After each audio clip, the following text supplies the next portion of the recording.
কোন ৰাতিপুৱা উঠিছে মই কি কামৰ কথা নকলে আপুনি নিজে এটা দুটা কাম কৰিব নোৱাৰে নেকি কৰিছো তো বুৱাৰী আজি মোৰ গাটো হিমান এটা ভাল নহয় তুমিতো জানাই বুৱাৰী যোৱা সপ্তাহৰ পৰা হোৱা বেমাৰে মোৰ শৰীৰটো একদম দুৰ্বল কৰি পেলাইছে সেই কাৰণে কামবোৰ অকমান লাহে লাহেকে কৰি আছো মা আইতাটো ঠিকে কৈছে তুমিতো জানাই আইতাৰ গা ভাল নাই বুলি আৰু এতিয়া আইতাৰ বয়সটো হৈছে তই চুপ থাকিবি না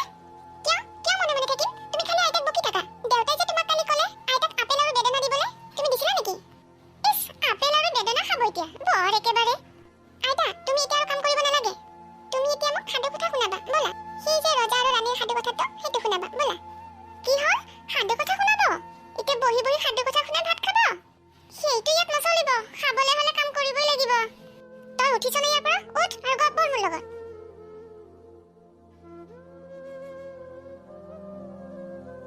হে ভগৱান এই কষ্ট আৰু সহ্য কৰিব নোৱাৰিছো এনেকৈ জীয়াই থাকি কি কৰিম মোক তোমাৰ ওচৰলৈ লৈ বলা প্ৰভু এইটো বয়সত এনেকৈ আৰু জীয়াই থাকিব বিচৰা নাই প্ৰভু মোক তোমাৰ ওচৰলৈ লৈ বলা প্ৰভু তোমাৰ ওচৰলৈ লৈ বলা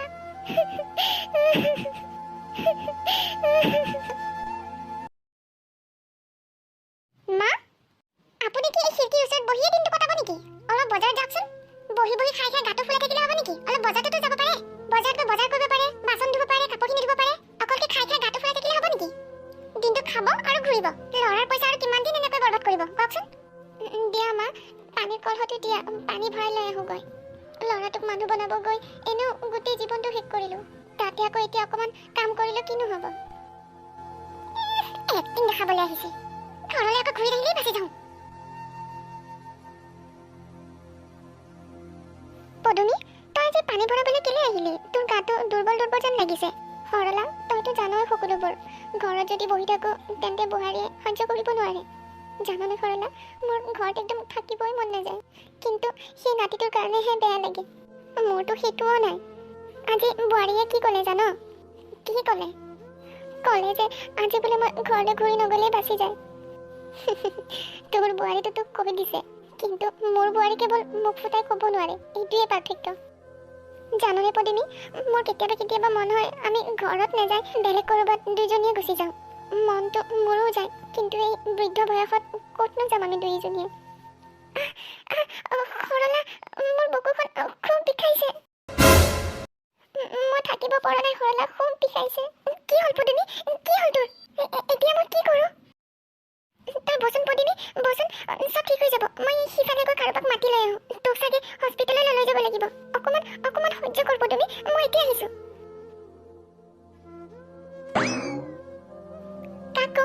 কাক সহায় কৰিবলৈ কওঁ মই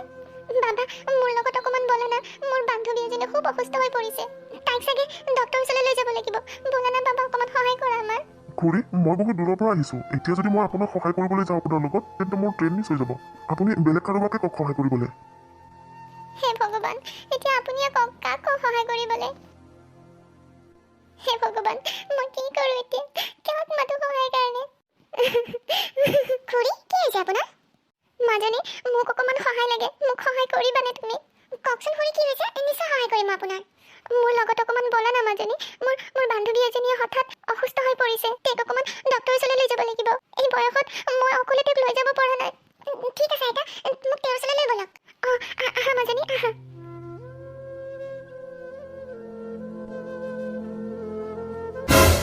আৰে এই দেখোন হস্পিটেললৈ লৈ যাব লাগিব যেন লাগিছে ৰ'ব খুৰী চিন্তা নকৰিব মই চাওঁ ৰ'ব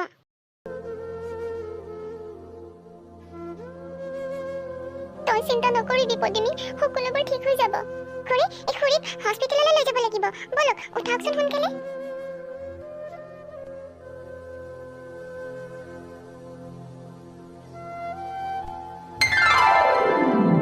পদিনী তই এতিয়া একদম ঠিক হৈ গৈছ আৰু এই সকলোবোৰ এই আইজনীৰ কাৰণেহে হ'ল এইয়ে তোক সময়মতে হস্পিটেললৈ লৈ আহি ডক্টৰক দেখুৱাইছে তুমি কোন মাজনী ক'ত থাকা তুমি মোৰ নাম পিংকি হয় খুৰী আৰু মই গুৱাহাটীত থাকোঁ গুৱাহাটীত সুইট হোম নামেৰে মোৰ এটা বৃদ্ধাশ্ৰম আছে আৰু তাত মই আইতাসকলক চোৱা চিতা কৰোঁ যাতে কোনো ধৰণৰ অসুবিধা নাপায় তুমিতো মোৰ কাৰণে ভগৱানৰ ৰূপ লৈ আহিছা মাজনী নাই খুৰী তেনেকুৱা একো নহয় সকলোবোৰ ভগৱানেৰে ইচ্ছা মইতো কেৱল মোৰ কামটোৱে কৰি গৈ আছোঁ বাৰু খুৰী আপোনালোকে ক'ত থাকে ঘৰত খবৰ দিব লাগিব ন নাজানো মাজনী আমি ক'ত থাকোঁ মানে আমি য'ত থাকোঁ সেইটো যে আমাৰ ঘৰ সেইটোও কেতিয়াবা কেতিয়াবা সন্দেহ হয় অ'। এনেকৈ কিয় কৈছে খুৰী? কৈছোঁ ৰ'বা, তোমাক সকলোবোৰ কৈছোঁ।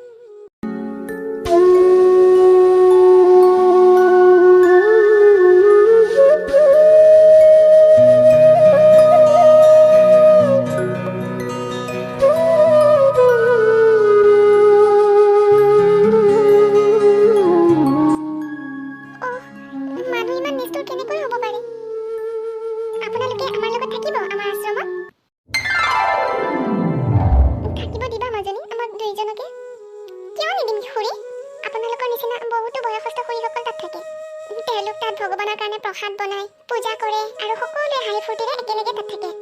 যাম মাজনী, আমি নিশ্চয় যাম। এই জীৱনততো বহু সময়ে কটালো ঘৰখনতে, আৰু এতিয়া বাকী সময়খিনি ভগৱানৰ নামতে কটাব বিচাৰোঁ। ব'লা সখী, শেষ বয়সৰ লগৰী আমি দুইজনীয়ে এতিয়া বাহিৰৰ জগতত ওলাই যাওঁ। ব'লা সখী।